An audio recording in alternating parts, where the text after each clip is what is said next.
اعوذ باللہ السمیع العلیم من الشیطان اللعین الرجیم بسم اللہ الرحمن الرحیم الحمد للہ الذی ہدانا لہذا ما كنا لنهتدی لولا ان ہدانا اللہ لقد جاءت رسل ربنا بالحق والصلاة والسلام على سیدنا ونبینا جد الحسن والحسین ابو القاسم محمد وعلى اہل بیت الطیبین الطاہرین المعصومین المظلومین الذین اذهب اللہ عنہم الرجس وطہرہم تطہیرا.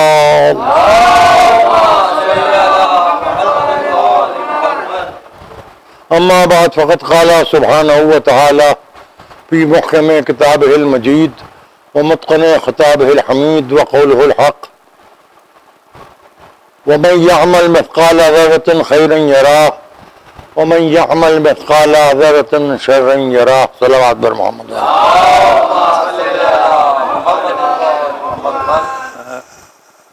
آج ہم تیسرے دور میں داخل ہو رہے ہیں. محرم کی تیسری تاریخ ہے اور پہلی محرم سے قرآن مجید کے الفاظ کی تلاوت کا شرف حاصل کیا جاتا رہا ہے. ان لفظوں میں ارشاد احادیت ہے کہ جو ذرہ برابر خیر کرے گا، نیکی اور اچھائی کرے گا، اس کا نتیجہ بھی اس کے سامنے آئے گا، اور جو ذرہ برابر شر کرے گا، برائی کرے گا، بدی کرے گا، اس کا نتیجہ بھی اس کے سامنے آئے گا. اس قرآن کی آیت کے ذیل میں خیر و شر کے موضوع پر ایک گفتگو جاری ہے. کل میں نے آپ کے سامنے یہ عرض کیا تھا کہ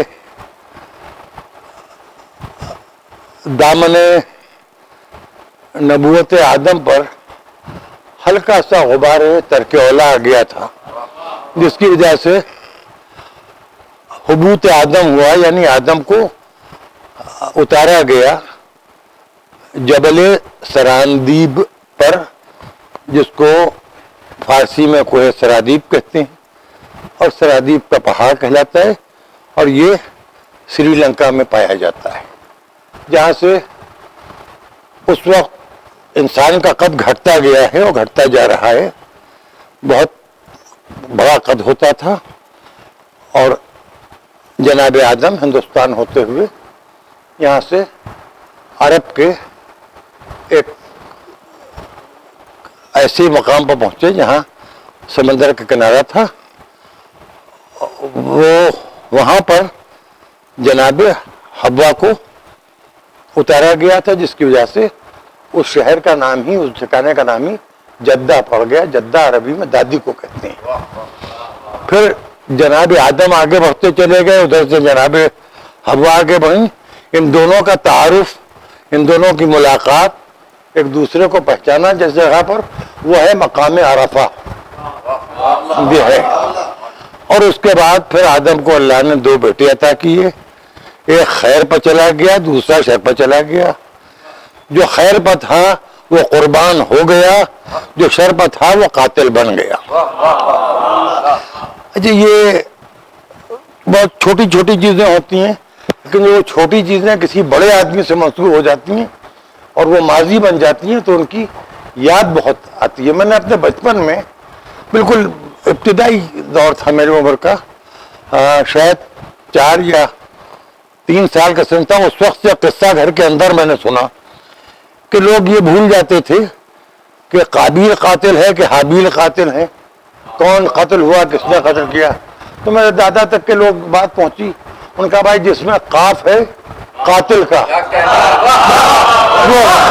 وہ قابل ہے. اب کیونکہ بہت بڑے آدمی نے یہ بات کہی تھی، لہٰذا آج بھی آپ شاید 80 برس 85 برس پہلے کہی گئی ہو تو آپ کو اس وقت بھی وہ بات اچھی لگ رہی ہے. تو چھوٹے بچوں کو بھی سمجھانے کے لیے بڑے لوگوں کے پاس ان کے عمر کے اعتبار سے الفاظ ہوتے ہیں. یہ میں نے ذکر اس لیے کیا ہے کہ ہر ایک کو اس کی عمر کے اعتبار سے سمجھایا جائے. جیسے ہمارے کچھ دیکھیے ہمارا سیاست اور مذہب کو الگ رکھنا ہی ہندوستان میں ہمارے لیے مناسب ہے. یہ دیکھیے ہر چیز کی نقل ہر جگہ نہیں ہو سکتی. کوئی ایسا ملک ہے جہاں کے شیعوں کے لیے سیاست و مذہب کو ساتھ رکھنا ضروری ہے تاکہ مذہبی رہنماؤں کے زیر سرپرستی وہ ملک چل سکے. لیکن یہ سیکولر ملک ہے جہاں کا کانسٹیٹیوشن، جہاں کا آئین ہمیں مذہبی سیاست کی اجازت اگر مل بھی جائے، ہم اگر مذہبی سیاست کریں گے تو اس میں ہمارا مذہبی نقصان بہت زیادہ ہے کیونکہ ہم اقلیت کی اقلیت ہیں. اب مثال کے طور پر ایک بات کہی جا رہی ہے کہ یہ کرونا کچھ نہیں ہے، یہ کچھ نہیں ہے.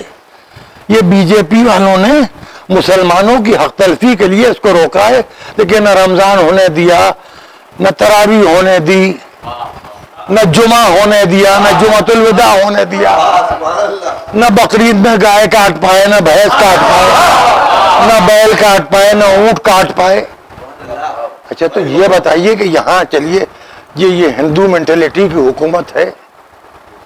اچھا جو آپ کو سمجھائے اس کو کہتے ہیں ارے یہ سرکار کے ایجنٹ ہیں، چاہے سرکار کی 10 باتوں سے اختلاف رکھتے ہوں، لیکن یہ تو بہت آسان الزام ہے. جو ایجنٹ ہے وہ معلوم ہے کہ کون ہے.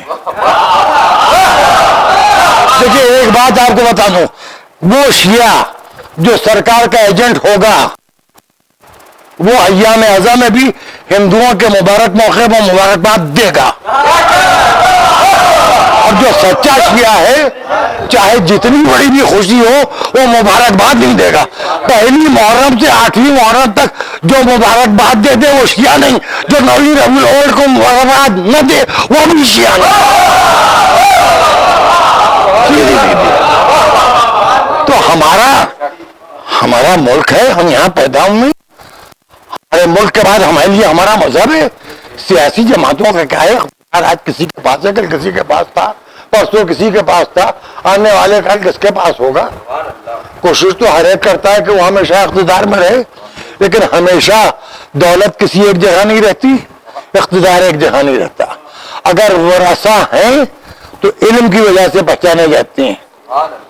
بس میں آپ کو ایک بات بتا دوں، اگر وراثت ہے تو علم کی وجہ سے. دیکھیے کہا جاتا ہے نا کہ فلاں کہہ رہے ہیں پدرم سلطان بود ہمارے باپ بادشاہ تھے، یعنی یہ بیچارے ہیں تو شہزادے مگر ان کا خزانہ خالی ہے. اب وہ جن کا ماضی کا خزانہ خالی ہے وہ ان کے اوپر کہ جن کا ماضی کا خزانہ بڑا ہے ان پہ اعتراض کرتے ہیں. حالانکہ ہم میں سے جو بڑے خانوادے ہیں، ہمارے بزرگوں نے جو کتابیں لکھی ہیں، اگر وہ تلے اوپر رکھ دیں ہم تو ہم سب کے قد ان کتابوں سے چھوٹے ہیں. تو جو تلے اوپر رکھی جائیں گی، میں پڑھنے کی بات نہیں کر رہا ہوں، رکھ دی جائیں، کیونکہ ہمارا ماضی بڑا ہے، لہذا ہمیں اپنا حال کم نظر آتا ہے. ہم اپنی جہالت کو محسوس کرتے ہیں، اپنے بزرگوں کے علم کو محسوس کرتے ہیں. اب جہاں کچھ تھوڑی سی جنرل نالج ہے وہ بھی ناقص قوم کی اور ماضی نہیں ہے، ان لوگوں کو بے حد بے چینی ہوتی ہے. کیونکہ ہم دیکھتے بھی سوچتے ہیں یار ہم تو سید ہیں. اچھا سید ہیں تو کس امام کی اولاد ہے؟ امام موسیٰ بن کاظم علیہ السلام کی. اچھا اور ابا کون تھے؟ امام. اچھا اور باپ سید تھے، دادا سید تھے، پردادا سید، آخر فلاں امام کے بیٹے کی اولاد تھے.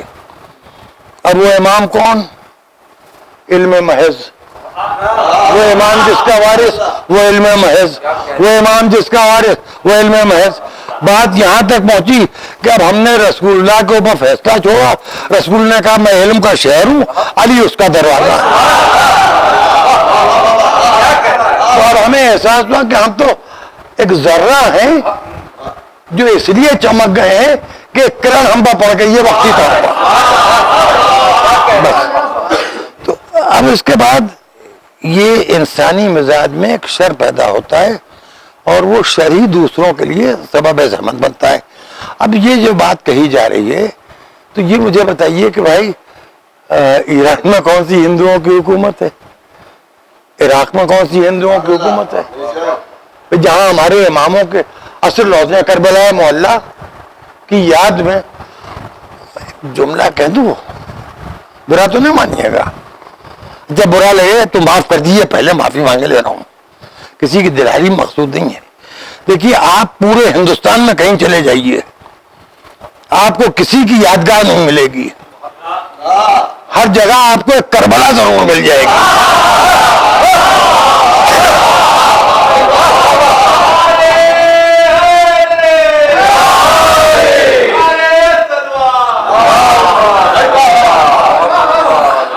اور دیکھیے ابھی میں آپ کے سامنے ایک بات کر رہا ہوں، کربلا مل جائے گی اور قبرستان مل جائے گا مردے دفن کرنے کے لیے، لیکن یہ کہ کربلا میں تعزیہ دفن ہوتے ہیں۔ اب یہاں کچھ اتنی بڑی بڑی کربلائیں ہیں کہ جہاں حسین کی کربلا کے صدقے میں مردوں کو دفن ہونے کا موقع مل جاتا ہے۔ اب جب حسین سے منسوب چیز میں ہم اپنے مردے کو دفن کر رہے ہیں تو ہمیں یقین ہے کہ سرۂ خاک شفا رکھا ہوا ہے، تلقین پڑھ چکے۔ بھی تلقین میں کیا پڑھا جاتا ہے؟ اسمع، سن، افہم، سمجھ۔ ہم مردے سے کیوں کہہ رہے ہو سنو سمجھ؟ مردہ کیا سنے گا کیا سمجھے گا؟ یعنی جب حق محمد و آل محمد کی بات آئے گی تو مردہ بھی سنے گا، مردہ بھی سمجھے گا، بولے گا نہیں مگر سنے گا، سمجھے گا۔ اسے 12 امام سنا دیے جاتے ہیں، 14 معصوم سنا دیے جاتے ہیں، اللہ کی کتاب سنا دی جاتی ہے، یہ بتا دیا جائے گا۔ اس سے قبر میں سوال ہوگا، اچھا یہ سب بچپن سے جانتا ہے آدمی، اور 95 سال کی عمر انتقال بے ملال کھایا ہے، کسی کو غم بھی نہیں ہے، وہ رسا اخلاقاً منہ بنا رہے ہیں اور لوگ اخلاقاً تعزیت ادا کر رہے ہیں۔ پر پوتے، نگر پوتے اور نواسوں کی اولادیں وہ انتظام میں لگے ہوئے ہیں، جنازہ اٹھ رہا ہے، اور عمر طبی اچھے خاصے تھے، تھوڑی سی طبیعت خراب ہوئی، انتقال ہو گیا۔ یہ دیکھیے اب بات جو کہنا چاہ رہا ہوں میں یہ کہ انسان کی زندگی میں سب سے اہم چیز جوانی ہے، یہ سمجھ لیجیے۔ جوان آدمی پر 2 ذمہ داریاں ہوتی ہیں، ایک تو اس پر ذمہ داری ہوتی ہے اپنے بوڑھوں کو سنبھالنے کی، دوسری ذمہ داری ہوتی ہے اپنے بچوں کو سنبھالنے کی۔ یہ اسی لیے اللہ نے 2 ہاتھ دیے ہیں کہ ایک ہاتھ سے والدین کی خدمت کرو، دوسرے ہاتھ سے اپنی اولاد کو صحیح تربیت دو تاکہ وہ خیر پر رہے، شر کے راستے پر نیکی کے راستے بن جائیں، برائی کے راستے میں۔ اور دیکھیے یہ انسان کی فطرت ہے کہ جو برائی انسان میں ہوتی ہے وہ اپنی اولاد میں نہیں چاہتا۔ سگریٹ پینے والا جانتا ہے کہ سگریٹ نقصان کر رہی ہے، لیکن وہ یہ نہیں چاہتا کہ اس کی اولاد سگریٹ کی عادی ہو۔ تمباکو کھانے والا جانتا ہے کہ یہ جو پان مسالہ کھا رہے ہیں یہ کینسر کو اپنے منہ کے اندر بلا رہے ہیں، زہر سمجھ کے کھا رہا ہے، لیکن یہ نہیں چاہے گا کہ اس کا بچہ بھی اس کا عادی ہو جائے۔ اس سے آگے بڑھیے کہ جواری یہ نہیں چاہتا کہ اس کا بچہ جواری ہو، شرابی یہ نہیں چاہتا کہ اس کا بچہ شرابی ہو۔ ارے میں بڑی نازک سی بات کہہ رہا ہوں، کیونکہ انسان کے اندر شر ہوتا ہے لیکن باہر کہیں کہیں خیر بھی ہوتا ہے۔ وہ شر کو اپنی ذات تک محدود رکھنا چاہتا ہے، اور شر کو اپنی اولاد تک نہیں پہنچانے دیتا۔ مگر یزیدیت وہ بیماری ہے جو 1400 برس سے چلی آ رہی ہے، یہ وہ شر ہے۔ اچھا اب آئیے میں ایک بات آپ سے عرض کر رہا ہوں کہ یہ تو ٹی وی چینلوں کے اوپر جو کہا جا رہا ہے یہ سب تقیہ کر رہے ہیں۔ اگر آپ اتنے ہی حسین کے چاہنے والے ہیں تو فقہ حسین پر چلیے، ویسے نماز پڑھیے جیسے حسین نماز پڑھتے تھے، ویسے روزہ رکھیے جیسے حسین روزہ رکھتے تھے، اس وقت پر روزہ کھولیے جس وقت پر حسین روزہ کھولتے تھے، اس طرح حج کیجیے جیسے حسین حج کرتے تھے۔ خیر وہ سخاوت تو ہو ہی نہیں سکتی، لیکن طریقہ عبادت تو اختیار کر لیجیے۔ آپ حسین کی اولاد سے فقہ لے لیجیے، حسین کے ہوتے ہوئے جب آپ کہنے حسین نہ ہوتے تو کچھ نہ ہوتا۔ دیکھیے اصل میں آج میں بھی ایک ڈسکشن دیکھ رہا تھا سہارا سمے پر مفکر آدمی ہے, بہت قابل, بہت بہلکا آدمی ہے, مظفر علی صاحب بول رہے تھے. انہوں نے ایک عجیب بات کہی. انہوں نے کہا کہ امام باڑے جو ہیں اس میں جلال و جمال دونوں کیفیتیں ہیں, اور یہ جو نئے نئے لوگ ماربل خرید لائے, امام باڑے میں لگا دیا, پرانے پتھر ہٹا دیے, اس کی قدامت ہی اس کا کی وہ ہے. پٹکوں کے اوپر جو کام ہو رہا ہے, جو دستکاری ہو رہی ہے, جو کچھ ہو رہا ہے, اس میں جمال بھی ہے, جلال بھی ہے. جمال جنت کی طرف لے جاتا ہے, جلال جہنم میں جانے سے بچاتا ہے.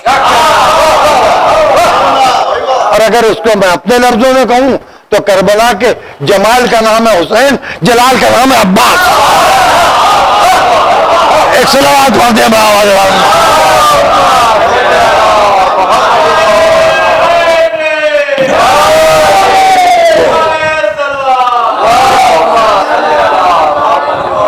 دیکھیے, کوئی کسی کو, یہ ہم لوگ جو یہاں لکھنؤ میں رہتے ہیں, یا جو لوگ بھی جہاں بھی مسجدیں پڑھتے ہیں, لاکھوں کے ہزاروں کا مجمع, 100 ہارن لگے ہوئے ہیں, 50 کیمرے لگے ہوئے ہیں, اور 5 منٹ تک نعرہ حیدری لگ رہا ہے.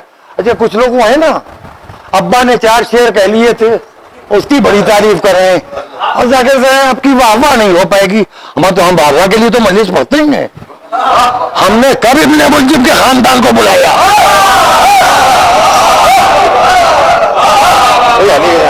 یہ واہ واہ کوئی بری چیز ہے کیا؟ ارے فضائل میں واہ واہ نہ ہو اور مسائل میں گریہ نہ ہو تو آپ کو مجلس پڑھنا نہیں آتی. اور سارا اصلاح معاشرہ محرم میں سجائی دیتا ہے. دیکھیے, یہ خرابیاں میں, جتنے خرابیاں ہیں وہ سب عزاداروں میں ہیں. تو میں یہ سمجھانا چاہ رہا ہوں اپنے بچوں کو کہ دیکھیے, آپ نوجوانی کے جوش میں آج 3ری محرم میں 6ٹھی محرم کو آپ کے جذبات کچھ اور ہوں گے, 7ویں 8ویں 9ویں محرم کچھ اور ہوں گے, لیکن آپ کو خود اپنے آپ کو بھی روکنا ہے اور اپنے ہمسنوں کو بھی سمجھانا ہے. اس کی وجہ یہ کہ مسئلہ یہ ہے کہ آپ جوانوں کے سہارے کچھ بڈھے زندہ ہیں, کچھ بچوں کو پلنا ہے.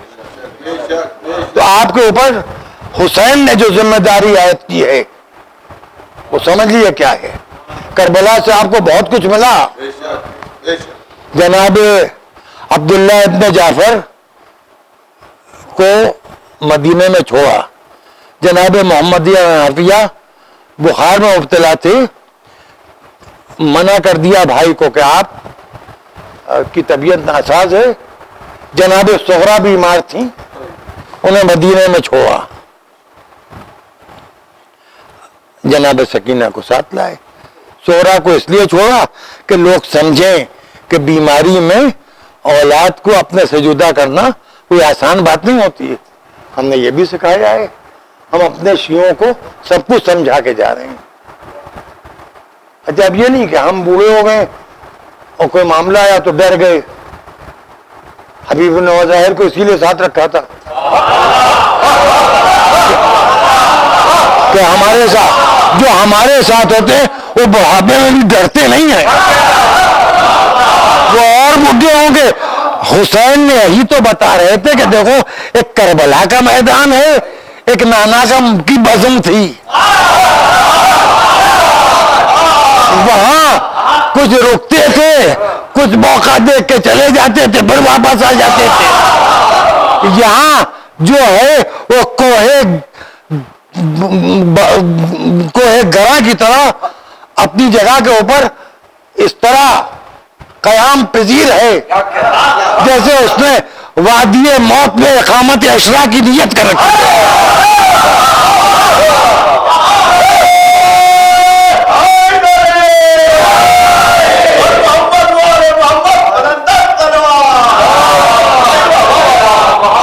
دیکھیے, ہمیں اگر نہیں سیکھنا ہے تو کچھ نہیں سیکھنا ہے, اور سیکھنا ہے تو ایک بات سمجھ لیجئے, اور فرقوں کے اور حسین کے عزاداروں کے درمیان ایک فرق ہے.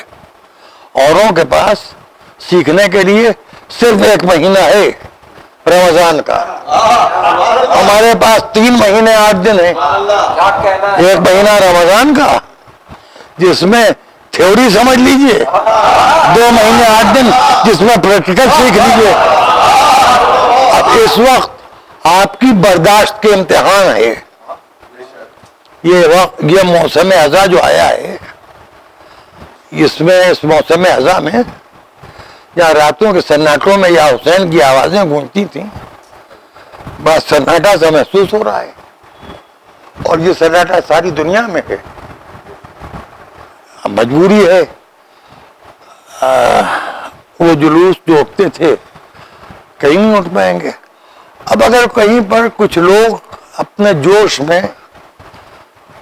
میرے پاس اطلاع آئی ہے، میں خدا کرے میری بات سمجھ میں آ جائے، بہار میں بعض جگہوں پر بہت پرجوش ہو گئے ہیں لوگ، اور پورے جوش و جذبے کے ساتھ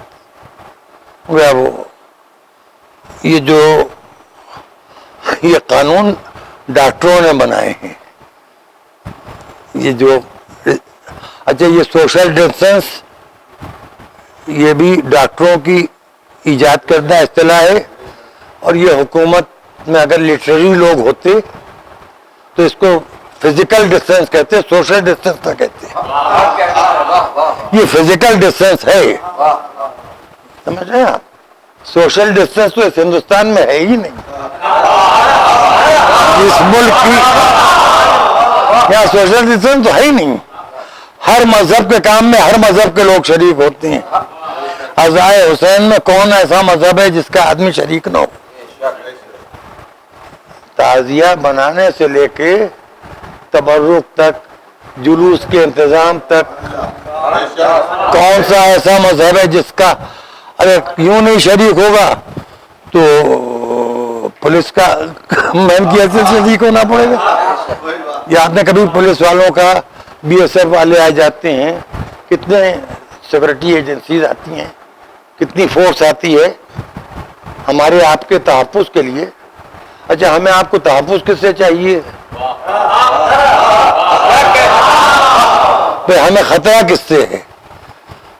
ہمیں خطرہ رام بھکتوں سے نہیں ہے، ہمیں خطرہ چرچ سے نہیں ہے، ہمیں خطرہ بدھ مٹ سے نہیں ہے، ہمیں خطرہ ابن ملجم کے خاندان سے ہے. اچھا نسلیں بھی دو طرح کی ہوتی ہیں، ایک صلبی ہوتی ہے، ایک ذہنی ہوتی ہے. تو حسین کے عزاداروں کو یزید کے نتوہائے فکری سے ہر جگہ خطرہ رہتا ہے، اور اس خطرے سے بچانے کے لیے مختلف مذاہب کے لوگ جو مختلف سیکورٹی کے جو ڈپارٹمنٹس ہیں اس میں ہوتے ہیں، وہ آتے ہیں کسی نہ کسی طرح سے، سب غم حسین میں شریک ہوتے ہیں.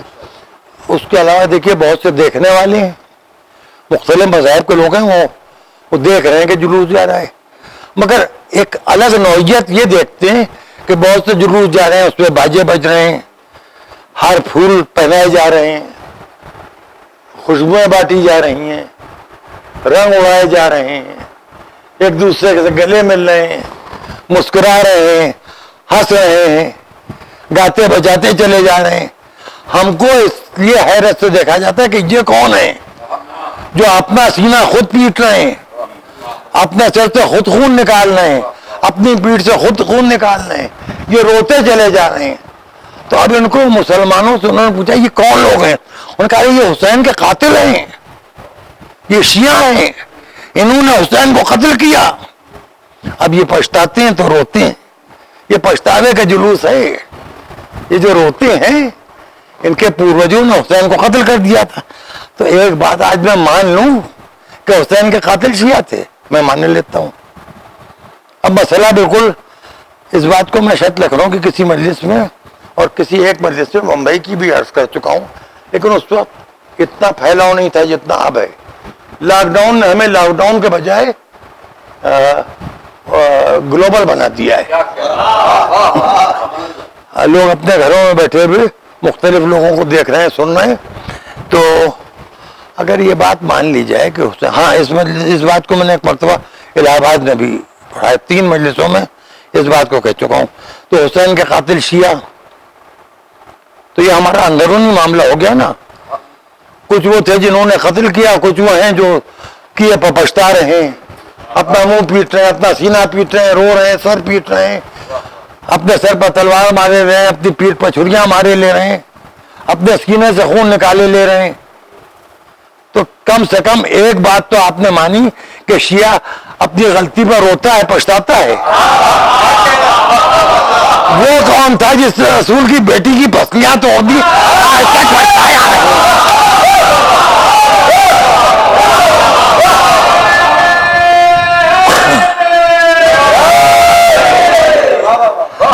اچھا اب آئیے، دیکھیے میں آپ کو ایک بات اور بھی سمجھا دوں کہ ہو سکتا ہے کہ ہم میں بہت سے لوگ ایسے ہوں کہ جو سپاہیوں کے خاندان کے ہو سکتا ہے اکا دکا ہوں، لیکن ہم لوگ جو ہیں وہ ہم ان لوگوں کے خاندان کے جو پڑھے لکھے لوگ تھے، اور اس وقت جن ملکوں میں ہم تھے وہاں ہم پریشان تھے، اور دوسری یہ کہ ہم روزگار کی تلاش میں آئے تھے اور سوچا تھا کہ یہاں موقع مل گیا تو جو اپنا شیعہ نظریہ ہے اسے لکھ لیں گے، کیونکہ ہمیں یہ معلوم تھا کہ ہندو ہمیں قلم کاغذ دے دے گا.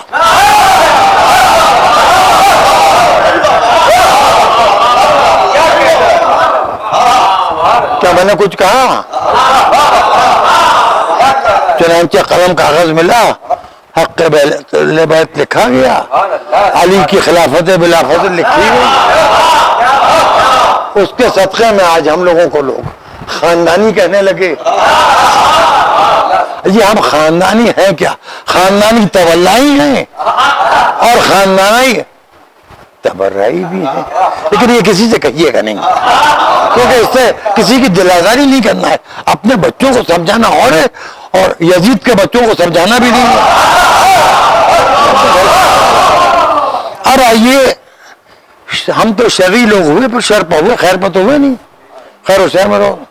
تو حرملہ شیعہ تھا جس نے حسین کے 6 مہینے کے بچے کو تیر مارا، تو حرملہ پر لعنت، حرملہ کے باپ پر لعنت. آپ سے کیا مطلب؟ ہم شیعہ کو کہہ رہے ہیں. خولی شیعہ تھا، خولی پر لعنت، خولی کے باپ پر لعنت. آپ سے کیا مطلب؟ یہ ہمارا اندرونی معاملہ ہے.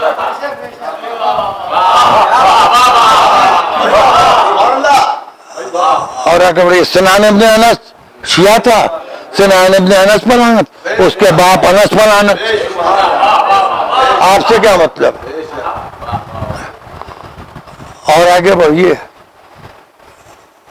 عمر سعد ابن وقاص، ابن ابی وقاص، ارے بڑے ملعون لوگ ہیں، شیعہ تھے نا، ان پر لعنت، ان کے باپ پر لعنت. آپ سے کیا مطلب؟ اچھا وہ ایک صاحب اٹھے کہیں گے وہ تو بے جان لاشا تھا ہمارے ساتھ، اس نے تو کچھ کیا نہیں تھا. وہ تو ابن زیاد کے حکم سے مجبور تھا. چلیے ٹھیک ہے.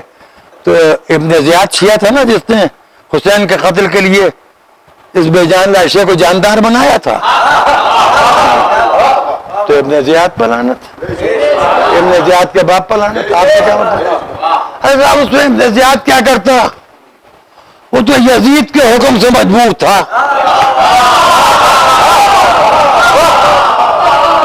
آگے بڑھیں.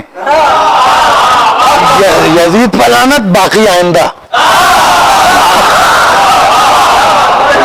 ایک سلوات پڑھ دیا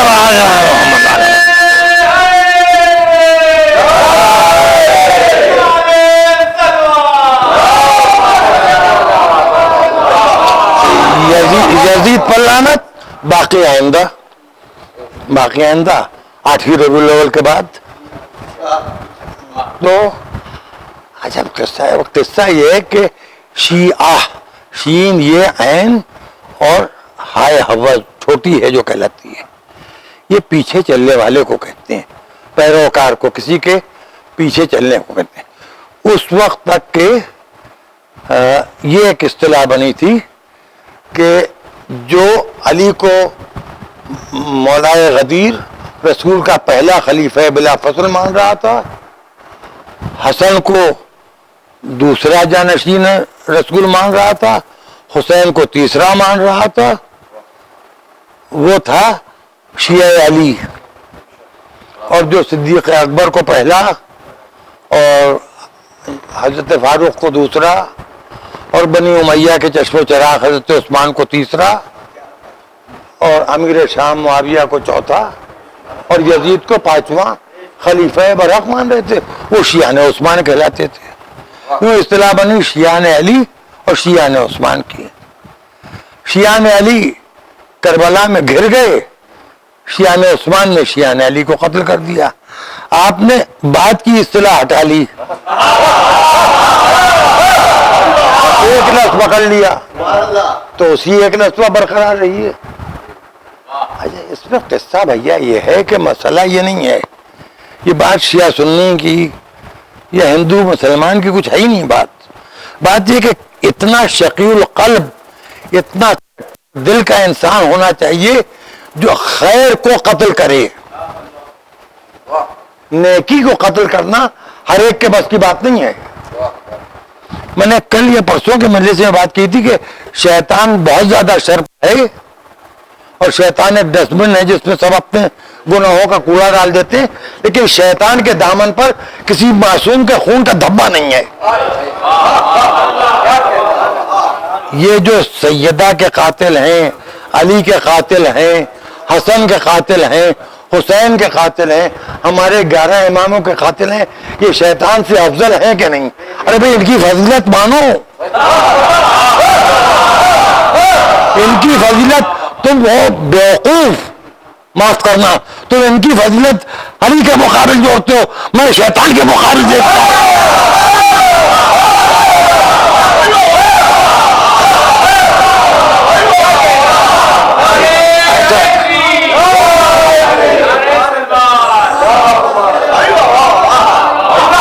میرے بچوں، میں جو بات کہنا چاہ رہا ہوں اس بات کو خدا کے لیے سمجھنے کی کوشش کرو. کسی ڈاکٹر کو ڈاکٹروں میں دیکھا جائے گا کہ وہ سب سے اچھا ڈاکٹر ہے، کسی وکیل کو وکیلوں میں دیکھا جائے گا کہ سب سے اچھا وکیل ہے، کسی انجینئر کو انجینئروں کے بیچ دیکھا جائے گا یہ بہت ماہر انجینئر ہے، آرکیٹیکٹ کو آرکیٹیکٹ کے بیچ ڈھونڈیے آپ، یہ بہت اچھا آرکیٹیکٹ ہے. کار کی ریس ہو رہی ہے تو آپ ڈرائیور کو دیکھیے کہ یہ زیادہ اچھی ڈرائیونگ کرتا ہے. آپ وہاں پر سائیکل لیے کھڑے ہیں تو آپ جب انبیاء میں تلاش کریں گے تو سب سے افضل رسول اللہ. جب آپ اولیاء میں تلاش کریں گے تو سب سے افضل علی ولی اللہ. جب آپ شر کو تلاش کریں گے تو سب سے بڑا شریر شیطان، اس سے کم قابیل، اس کے علاوہ بیٹا نوح کا، راستہ شیطان کا، دودھ ماں کا.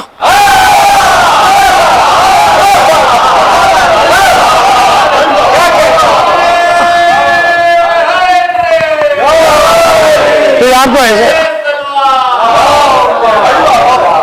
ایسے آپ کو ملتے چلے جائیں گے، آپ ڈھونڈتے چلے جائیں گے اس کو. آپ وہاں ڈھونڈیے، شیطان کے کارخانے میں کام کرنے والے اور ہیں اور اللہ کے نیک بندے. اچھا نیک لوگ، اچھے لوگ، شریف لوگ، ایماندار لوگ، دوسروں کے کام آنے والے لوگ، اس کے لیے مذہب کی قید نہیں ہے. آپ کو ہر مذہب کے ماننے والوں میں اچھے لوگ بھی ملیں گے، برے لوگ بھی ملیں گے.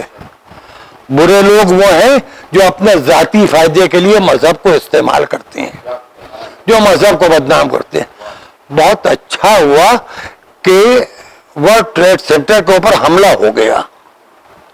طالبان سامنے آئے، جب تک کہ شیعوں کے سر کاٹ کے کابل کے اسٹیڈیم میں پولس پر ٹانگے جا رہے تھے، اس وقت تو کہا جا رہا تھا ارے یہ تو ان کا مسلمانوں کا آپسی معاملہ ہے، یہ تو لڑتے جھگڑتے ہیں، دوسروں کے مقابل ایک ہو جاتے ہیں، یہ بھی ایک غضب ہے.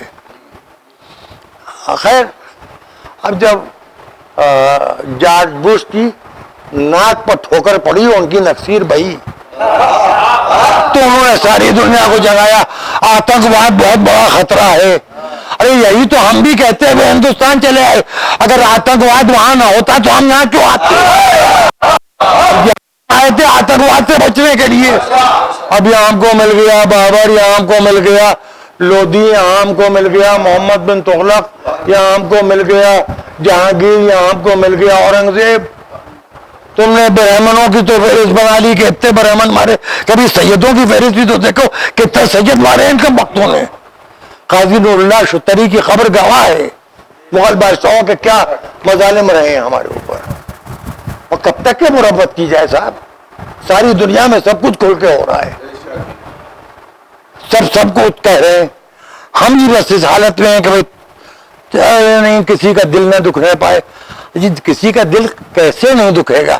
آپ کے جسم پر کالا کرتا دیکھ کے دل دکھتا ہے، یا علی یا حسین لکھا دیکھ کے دل دکھتا ہے۔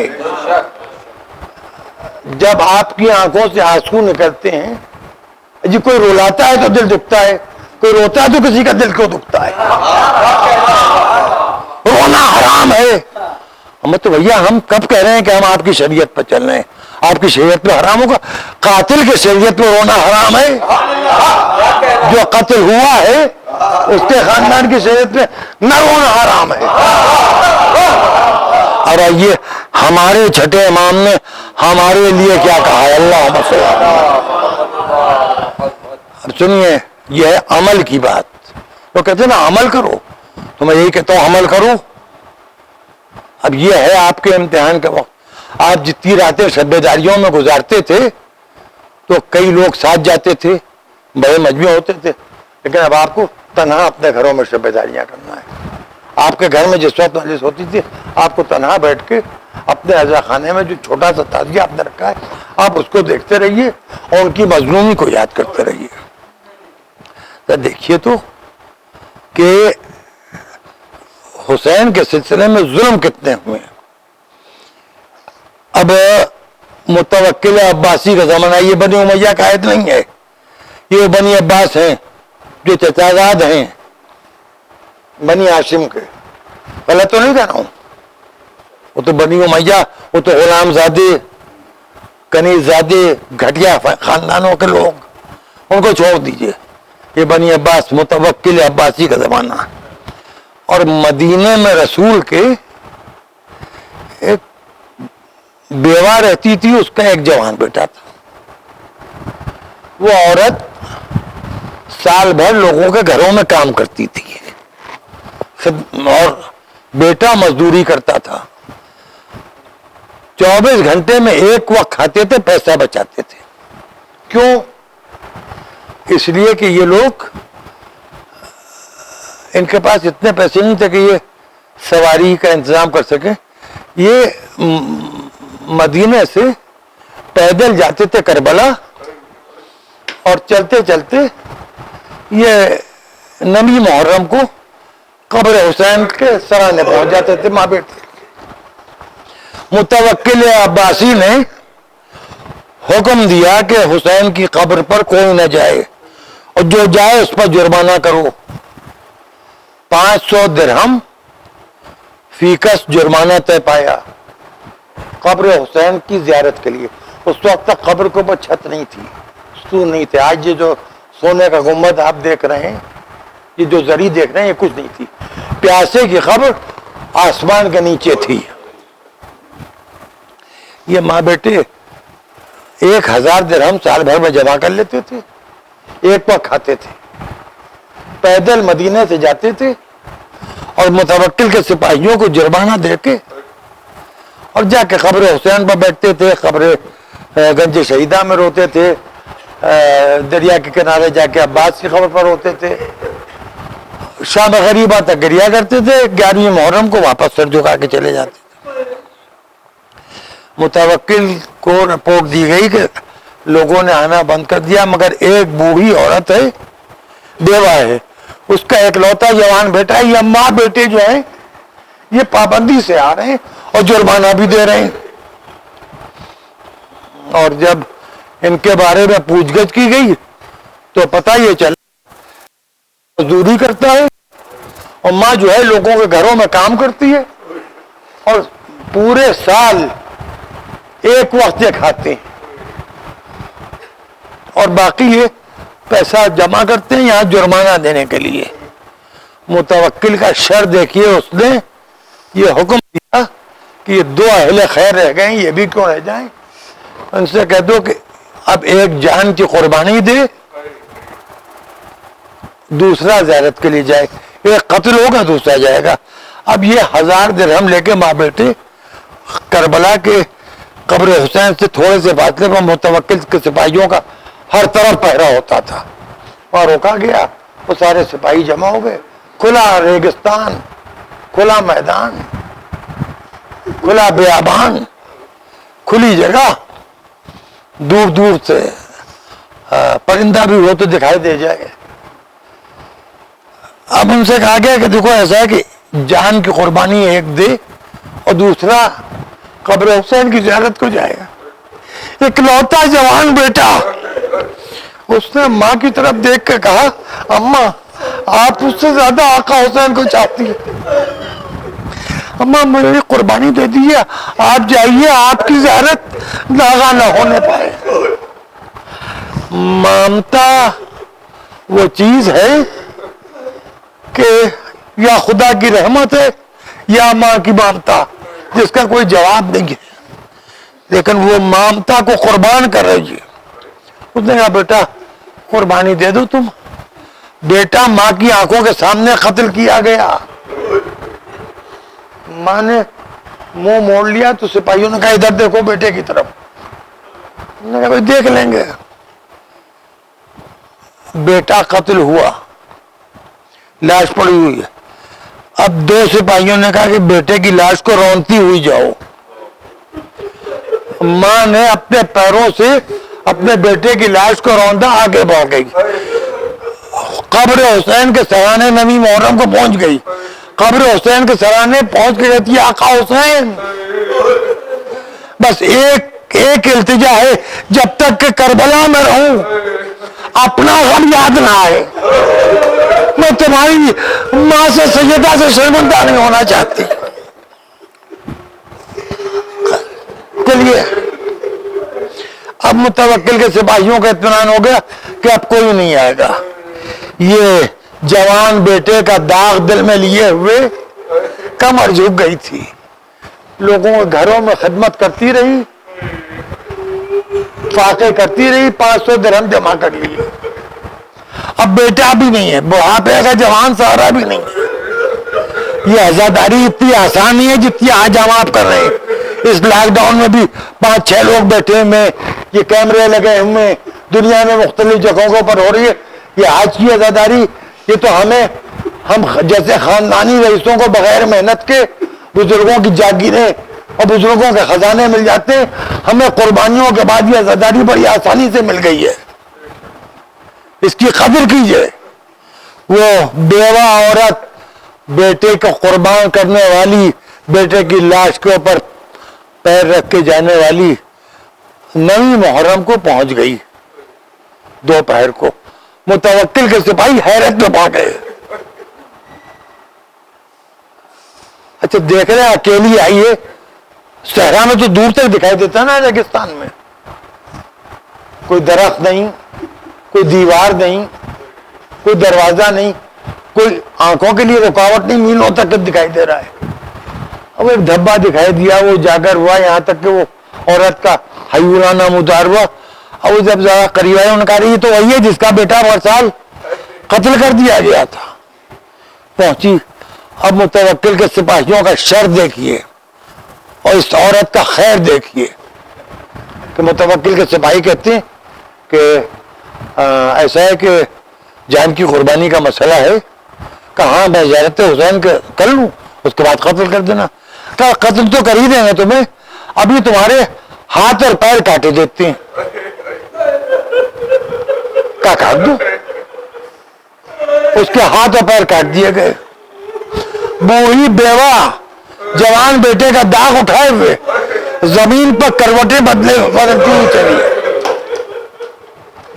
ایک مرتبہ آسمان کی طرف دیکھا تو سورج بہت تیزی سے مغرب کی طرف جا رہا تھا.